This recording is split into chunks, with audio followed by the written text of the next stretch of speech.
ოცნების მიერ ევროინტეგრაციის პროცესის შეჩერების გამო ევროპულ საქმეთა მინისტრების შეხვედრაზე საქართველო არ მიიწვიეს. შეხვედრა 1 სექტემბერს დანიაში გაიმართება. მას კანდიდატის სტატუსის მქონე ყველა ქვეყნის წარმომადგენლობა დაესწრება გარდა საქართველოსი. მთავარი თემა ევროკავშირის გაფართოების სხვადასხვა ასპექტებია. ხარკოვის მიმართულებაზე უკრაინის წინააღმდეგ ომში ჩინეთიდან, ტაჯიკეთიდან, უზბეკეთიდან, პაკისტანიდან და აფრიკის ქვეყნებიდან დაქირავებული მებრძოლები მონაწილეობენ. ინფორმაციას პრეზიდენტი ზელენსკი ავრცელებს. ის დღეს ფრონტის ხაზზე ვოვჩანსკში ჩავიდა და ჯარისკაცებისგან მიიღო ცნობები არსებულ ვითარებაზე. ზელენსკი ამბობს, რომ უკრაინას შესაბამისი პასუხი ექნება.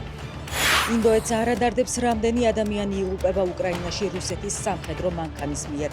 ამიტომ მნიშვნელოვნად გავზრდით ტარიფს, რომელსაც ინდოეთი ამერიკას გადაუხდის, წერს პრეზიდენტი დონალდ ტრამპი.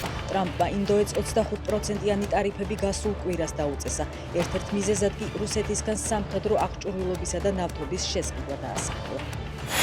სოლიდარობა ნინო დათაშვილს ამ წუთებში თავისუფლების მოედანზე პატიმრობაში მყოფი პედაგოგის მხარდამჭერი აქცია მიმდინარეობს.